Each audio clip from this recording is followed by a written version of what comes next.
Hi friends, welcome to our channel the Vedic college. और आज हम लोग पढ़ने वाले हैं क्लास 7 हिस्ट्री का चैप्टर नंबर 1। ये दूसरा वीडियो मैं बना रहा हूँ चैप्टर नंबर 1 का। इससे पहले एक वीडियो में मैंने डिस्कशन किया था आपका बहुत सारे टॉपिक्स कि सोर्सेज ऑफ हिस्ट्री क्या थी, और टर्मिनोलॉजीज का कैसे वेरिएशन होता है over the period of time. Time के साथ कैसे कैसे टर्मिनोलॉजीज बदलती है ना। मैप भी उसी हिसाब से हमें देखना चाहिए। मैप की स्टडी या किसी भी आप बुक को as a source of history ले रहे हो, तो हो सकता है जो उसमें वर्ड्स यूज़ हुए हैं वो किस तरीके से विद टाइम चेंज हो जाते हैं, है ना। हो सकता है जो आज आप वर्ड पढ़ रहे हो उसका मीनिंग बिल्कुल अलग हो जब वो लिखा गया था उससे, है ना। जैसे कि हिंदुस्तान के बारे में एग्जाम्पल दिया गया था, उसमें बहुत ही डिटेल में हमने ये सारी चीज़ें पढ़ ली थी। आज हम इस चैप्टर का सेकंड पार्ट करने वाले हैं और हम वहीं से स्टार्ट कर रहे हैं। ज़रूरी बात, अगर चैनल पर पहली बार आए हो तो प्लीज़ लाइक और सब्सक्राइब कर लो, है ना। आपकी क्लास 6 से लेकर 10 तक की, इवन 12 तक की जो भी आपकी हिस्ट्री हो, चाहे हिस्ट्री हो, चाहे आपका सिविक्स हो, ज्योग्राफी हो, हम सारा का सारा कवर करेंगे। और ये सारे के सारे आपको फ्री में पढ़ाए जाएंगे, कभी भी आपसे कोई पैसा लिया नहीं जाएगा, ठीक है। तो आप जितनी मर्जी बार चाहे आप देख सकते हैं और आपको कोई रोक टोक नहीं है इस बात पे, और अपनी कन्वीनियंस से देखिए। बस हम आपसे ये चाहते हैं कि आप हमारे वीडियो को हम अपने फ्रेंड्स के साथ भी शेयर करें, हमारे चैनल भी रिकमेंड करें, ठीक है। चलो, बहुत हो गई बातें, अब सीधा पढ़ाई पे आते हैं। रीजन एंड एम्पायर, यहाँ से शुरू कर रहे हैं आज का topic.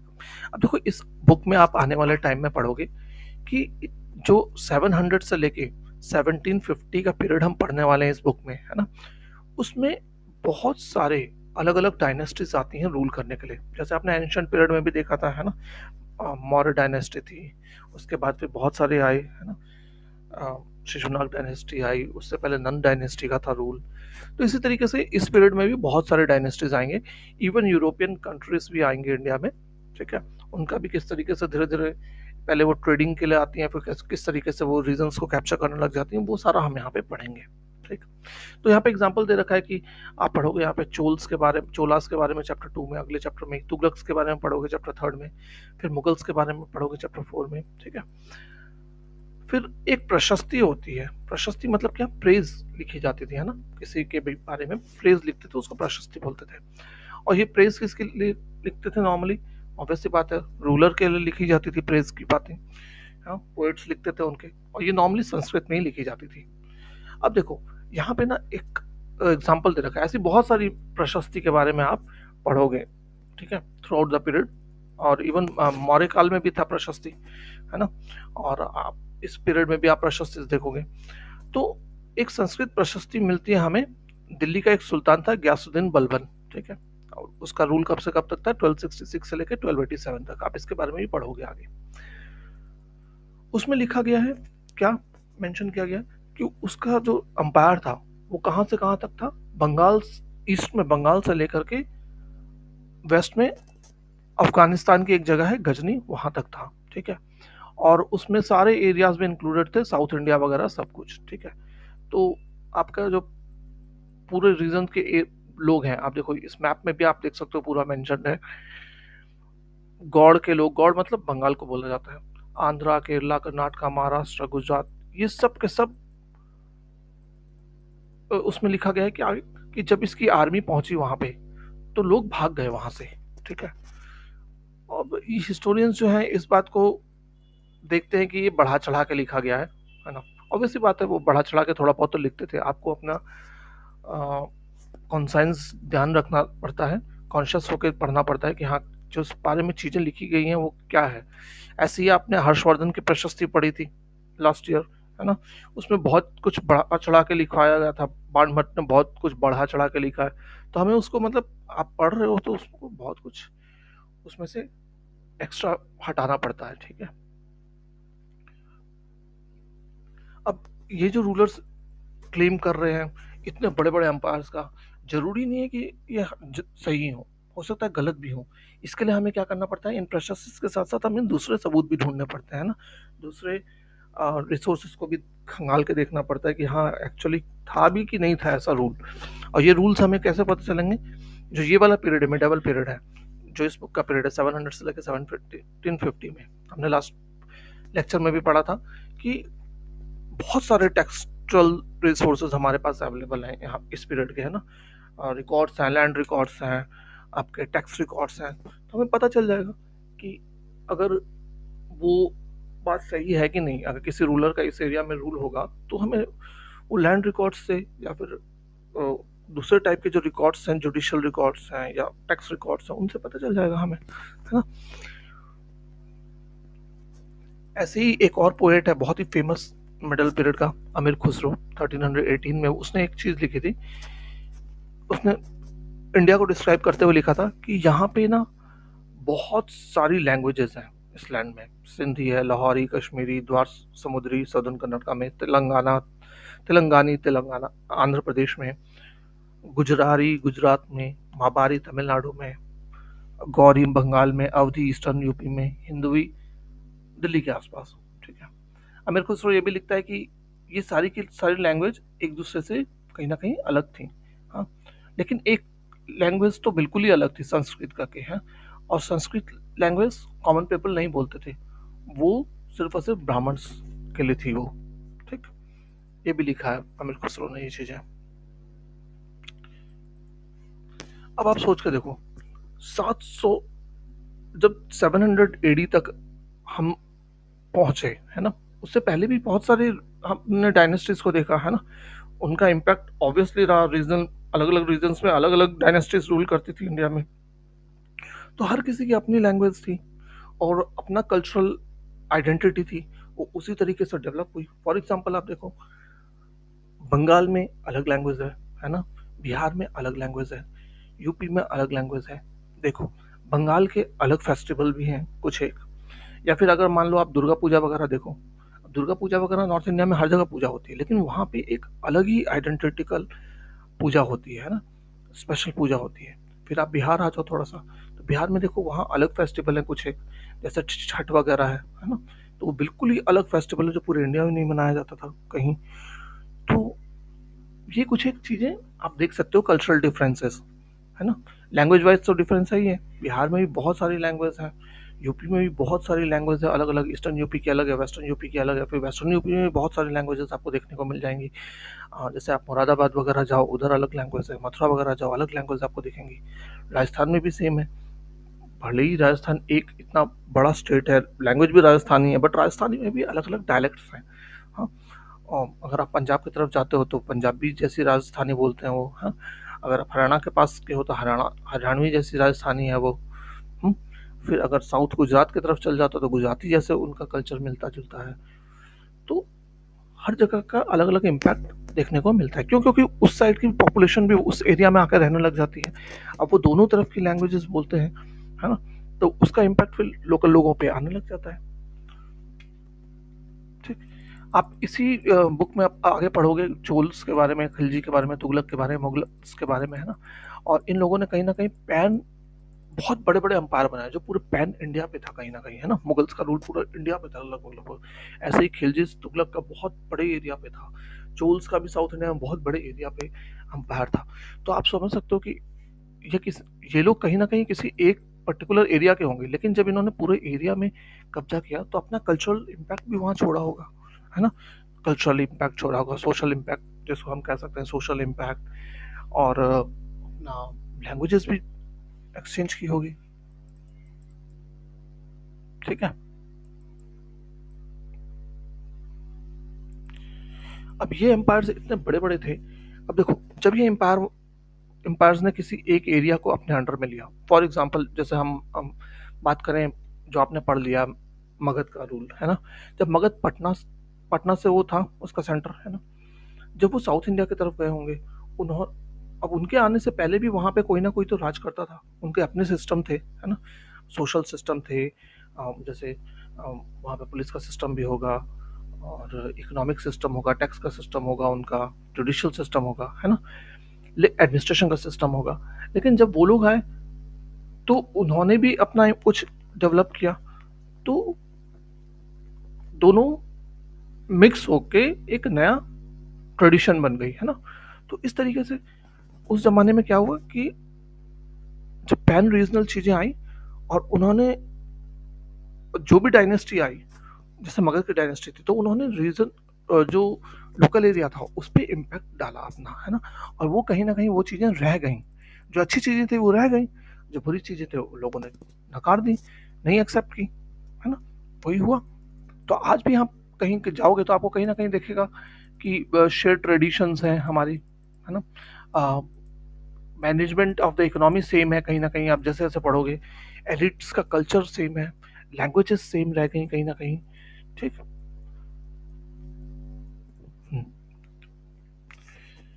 Old and new religions, अब इस एरा में रिलीजन्स का बहुत ज़्यादा एक तरीके से चेंजेस देखने को मिलता है रिलीजन को लेकर के। अब रिलीजन होता क्या है? रिलीजन एक देखो कहीं ना कहीं पर्सनल बिलीफ होता है ना, डिवाइन थिंग में, जो कि हमें कनेक्ट करता है किससे? सुपर नेचुरल एजेंसी से, उसी को हम रिलीजन कहते हैं। और उस रिलीजन का सोशल और इकोनॉमिक इम्पैक्ट बहुत ज़्यादा होता है ना लोकल कम्युनिटी पे। लोग एक पर्टिकुलर वे में बिहेव करते हैं, पर्टिकुलर चीज़ों को आ, अपने डे टू डे लाइफ में इनकॉर्पोरेट करते हैं, है ना। फॉर एग्जांपल कैसे आप कहोगे, जैसे कि मान लो हिंदुज़्म के लोग हैं, हाँ, तो हिंदुज़्म में क्या है? सुबह उठते हैं, फिर मंदिर जाते हैं, ज़्यादातर लोग मंदिर जाते हैं, पूजा पाठ करते हैं, है ना। उसके बाद फिर खाना वाना खा के तब काम पे जाते हैं। ये रोज का है लोगों का। अब इससे क्या रिलेटेड इकोनॉमिक एक्टिविटी हो सकती है? लोग जाते हैं मंदिर से बाहर पे, लोग देखो फूल बेचने वाले होते हैं, है ना। कई बार वहाँ पे भगवान को फल वगैरह चढ़ाने वाले भी लोग होते हैं, और भी भगवान का बहुत सारा श्रृंगार वगैरह होता है, वो बेचने वाले लोग होते हैं। तो ये क्या कर रहा है? एक इकोनॉमिक एक्टिविटी को डेवलप कर रहे हैं, है ना वहाँ पे। फिर टाइम टू टाइम फेस्टिवल्स आते हैं, फेस्टिवल्स भी आपका कितना सारी चीज़ें खरीदी जाती हैं, तो वो एक अपॉर्चुनिटी डेवलप करता है इकोनॉमिक बूम के लिए। तो इस तरीके से रिलीजन आपका इम्पैक्ट करता है सोशल और इकोनॉमिक लाइफ को, ठीक। अब आप देखो, जब एक रीजन से दूसरे रीजन में लोग जा रहे थे, तो इसी तरीके से एक दूसरे पूजा करने का हर जगह का अलग अलग अपना स्टाइल है ना। प्लस कहीं ना कहीं लोकल डाइटीज भी थे अपने अपने। जब लोग एक जगह से दूसरी जगह जाने लग गए, तो लोग एक दूसरे के पूजा करने के तरीकों को जान गए, है ना। और कहीं ना कहीं लोगों ने अपना लिया, कई लोगों ने अपना लिया, कई लोगों ने नहीं अपनाया। वही वाली बात है, जो अच्छी चीज लगी वो अपना लिया, जो नहीं लगा पसंद वो नहीं अपनाया। तो वही चीज हुई सोसाइटी में बहुत ज्यादा इस पीरियड में। और ब्राह्मण्स तो हमेशा से ही एक डोमिनेंट ग्रुप थे सोसाइटी में, है ना। क्यों थे डोमिनेंट ग्रुप? क्योंकि उन्हीं को नॉलेज थी संस्कृत टेक्स्ट की, जितने भी इंपॉर्टेंट टेक्स्ट थे उनको नॉलेज उन्हीं की थी, उन्हीं को थी संस्कृत की। संस्कृत और कोई तो जानता नहीं था, तो ये उनको इम्पोर्टेंट पोजीशन में बैठाया जाता था, ठीक है। लोग मानते भी थे, उनके डरते थे। उनका मानना था कि वेद वगैरह में जो लिखा है वो ब्राह्मण्स को पता है, और ब्राह्मण से उनको बता सकते हैं कि क्या करना चाहिए क्या नहीं करना चाहिए। आज भी बहुत ज़्यादा रिस्पेक्टेड ब्राह्मण्स, मैं खुद भी ब्राह्मण ही हूँ। तो लेकिन ठीक है, अब विद सोसाइटी बहुत सारी चेंजेस तो आ ही गए हैं, चेंज, ठीक है। तो लेकिन एक पीरियड फिर आता है, इसी में आप चैप्टर 6 में पढ़ोगे कि भक्ति मूवमेंट चालू होता है ना। तब बोला जाने लग गया कि भक्ति मूवमेंट में कुछ एक सेंट्स आए, है ना, साधु संत आए। उन्होंने बताया कि आपको बहुत ज़्यादा रिचुअल्स वगैरह करने की ज़रूरत नहीं है, आपको जो पंडित वगैरह है उनसे पूजा पाठ कराने की ज़रूरत नहीं है। अगर आप पूरे भक्ति से भगवान की पूजा करते हो, तो भी भगवान आपसे उतना ही खुश रहेंगे और आप अपने मोक्ष वगैरह की प्राप्ति कर सकते हो, है ना। तो ये भक्ति मूवमेंट चला बहुत ज़्यादा। फिर हम इसी पीरियड में देखेंगे कि एक न्यू रिलीजन हमारे कॉन्टिनेंट में, सब कॉन्टिनेंट में आता है। मर्चेंट्स बाहर से आते हैं, माइग्रेंट्स आते हैं, वो कुरान की बातों को लेकर के आते हैं, है ना, इंडिया में। और कुरान मुस्लिम्स की बहुत ही इंपॉर्टेंट बुक होती है, होली बुक है, जैसे गीता है हिंदूज में, है ना। और मुस्लिम्स जो हैं एक ही भगवान की सॉवरेंटी को मानते हैं, अल्लाह, है ना। जैसे हिंदुज़म में मल्टीपल गॉड्स को माना जाता है, इस्लाम में सिर्फ सिर्फ एक ही भगवान को माना जाता है, अल्लाह को, ठीक है। अब जो ये वाला पीरियड हम पढ़ेंगे मेडिवल पीरियड का, इसमें ज़्यादातर जो आपके रूलर्स हैं वो इस्लाम धर्म से आएंगे। और इनमें कुछ एक इम्पॉर्टेंट, जैसे प्रीस्ट हमारे हिंदुज़म में थे, वैसे ही इस्लाम में उलेमास थे, लर्न थियोलॉजियंस और ज्यूरिस्ट भी थे वो लोग, है ना। क्योंकि इस्लाम में उसी हिसाब से पनिशमेंट वगैरह दिया जाता था जो लिखा हुआ है उनकी बुक में। अब इस्लाम धर्म में ना बहुत सारी इंटरप्रिटेशंस हैं, ठीक है। अब आप जानते हो कि इस्लाम धर्म में भी दो टाइप के फॉलोअर्स हैं, शिया मुस्लिम्स और सुन्नी मुस्लिम्स।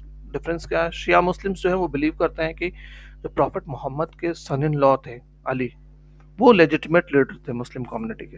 लेकिन जो सुन्नी मुस्लिम्स हैं वो मानते हैं कि जो खलीफाज हैं वो एक्चुअल में अथॉरिटी रखते थे। तो ये दोनों का डिफरेंस है शिया सुन्नी का। लेकिन इनके अलावा और भी स्कूल ऑफ लॉज थे इंडिया में जो डिफरेंसेस थे, जैसा कि हनाफी, शफी वगैरह, है ना। और इसके अलावा भी बहुत सारे डिफरेंसेस और स्कूल ऑफ थॉट्स हैं इंडिया में, आज भी हैं हमारे।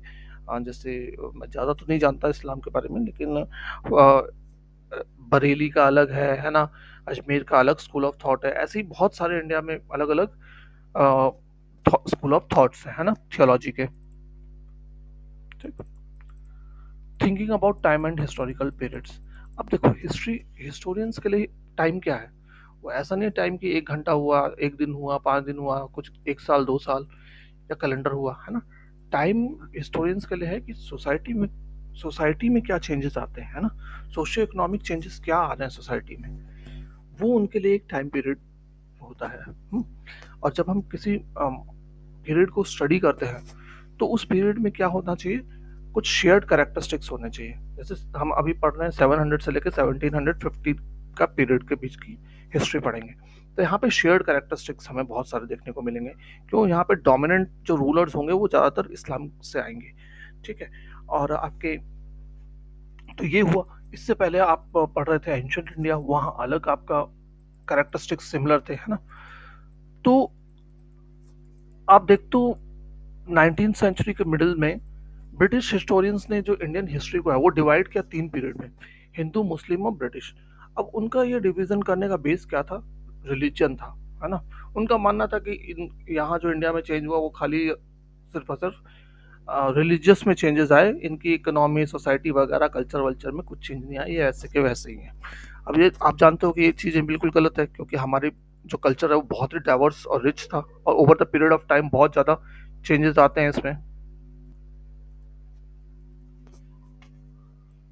अब आप जानते हो ज़्यादातर हिस्टोरियंस अब ये वाले जो क्लासिफिकेशन था हिंदू, मुस्लिम, ब्रिटिश वाला, ये फॉलो नहीं करते हैं, है ना। क्योंकि हम जानते हैं हमारा जो है उस ज़माने में सोशियो इकोनॉमिक चेंजेस बहुत सारे हुए थे। ऐसा नहीं कि हम बिल्कुल स्टैग्नेंट सोसाइटी थी, सिर्फ रिलीजन इम्पैक्ट हो रहा था हमारा, ठीक है। आप जानते हो इससे पहले वाली बुक में आपने पढ़ा था, जो उसमें आपने क्या देखा था कि हाँ सोसाइटी कैसे थी, हंटर गैदरर थी, अर्ली फार्मर्स थे, टाउन एंड विलेजेस में लोग रहते थे, कुछ एक कंपायर्स भी थे, है ना। ये वाले पीरियड को हम मिडेवल हिस्ट्री कहते हैं, ठीक है। आप पहले मुस्लिम हिस्ट्री कहते थे, अब मिडेवल हिस्ट्री कहते हैं।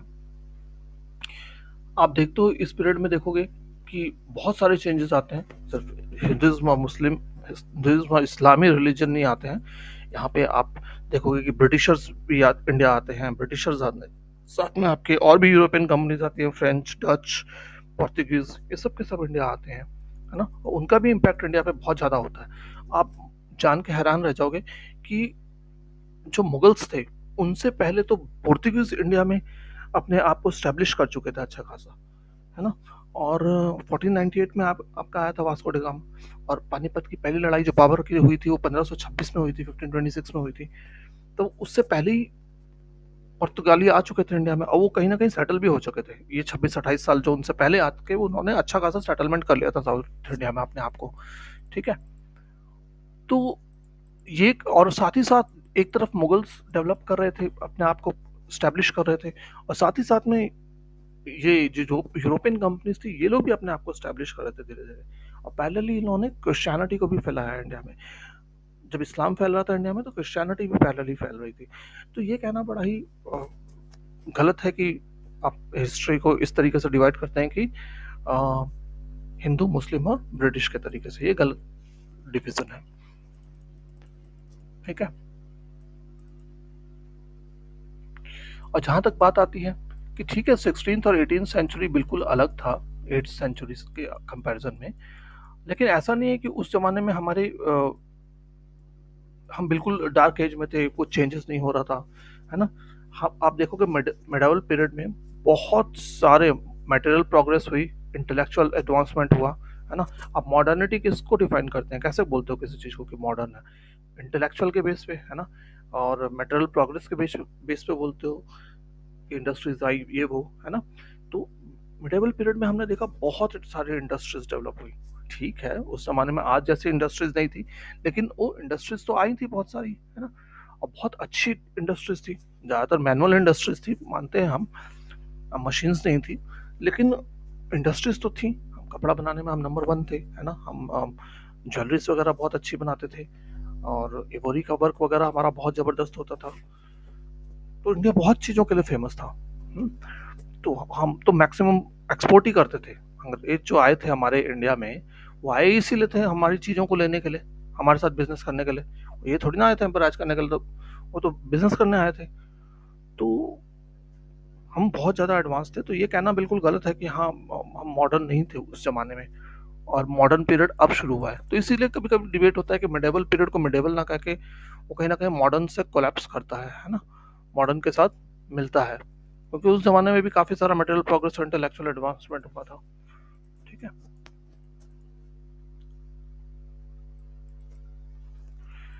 तो इस तरीके से under the impact of religion बोलिए, है ना, वेरियस एडवांसमेंट बोलिए, क्योंकि बहुत सारे आप देखोगे आने वाले का इन चैप्टर में बहुत सारी डायनेस्टीज आती हैं, वो अपने अपने टैक्सेस लगाते हैं, अपने अपना एडमिनिस्ट्रेशन चलाने के नए नए ढंग लाते हैं वो। तो उसका इम्पैक्ट बहुत ज़्यादा होता है कॉमन पीपल पे, और उस तरीके से उसके रिस्पॉन्स में ग्रो करती है हमारी सोसाइटी। और एक तो जब रिस्पॉन्स में ग्रो करेगी तो ऑब्वियसली बहुत सारे चेंजेस देखने को मिलेंगे हमारी सोसाइटी में, है ना। तो ये पीरियड था जब हम बहुत सारे चेंजेस के थ्रू गुजर रहे हैं। ठीक है। तो आप पढ़ोगे धीरे धीरे इस बुक में पूरा आगे चल के, और आप देखो आपको कौन सा थीम पसंद आता है। जैसे यहाँ पे क्वेश्चन भी दिया हुआ है कि आपको कौन सा थीम सबसे ज़्यादा अट्रैक्टिव लगता है, सोशल, पॉलिटिकल या इकोनॉमिक। आप अगर हिस्टोरियन हो तो आपको कौन सा थीम पसंद है? आपको इकोनॉमिक हिस्ट्री पढ़ना पसंद आता है, या सोशल हिस्ट्री, या पॉलिटिकल हिस्ट्री? ठीक है। मतलब क्या हुआ, आप ये जानना चाहते हो कि उस जमाने में इकोनॉमिक एक्टिविटीज क्या थी, उसमें सिर्फ इंटरेस्ट रखते हो आप, या फिर आप ये जानने में इंटरेस्ट रखते हो कि उस जमाने में सोसाइटी पे क्या क्या चेंजेस आए, हाँ, क्या क्या सोसाइटी में हुआ, या फिर आप सिर्फ पॉलिटिकल चेंजेस में बिलीव करते हो कि कौन सा राजा था, उसके बाद कौन सा आया, उसके बाद कौन सा आया, क्या क्या राजा ने पॉलिसी फॉलो की, तो वो पॉलिटिकल हिस्ट्री कहलाती है। ठीक है। तो ये तीन थीम्स में से कौन सी थीम आपको पसंद है, आप देखो। तो इसी के साथ आपका चैप्टर खत्म होता है ना। और हमने पूरे डिटेल में पढ़ा है इसको, और कोई टॉपिक, कोई आपको डाउट रहे नहीं किसी भी टॉपिक से रिलेटेड, डाउट हो तो कोई दिक्कत नहीं, आप कमेंट करिए हमें, हम पूरी कोशिश करेंगे आपके डाउट को क्लियर करने की। ठीक है। तो मिलते हैं अगले चैप्टर के वीडियो में। Thanks for watching. जय हिंद।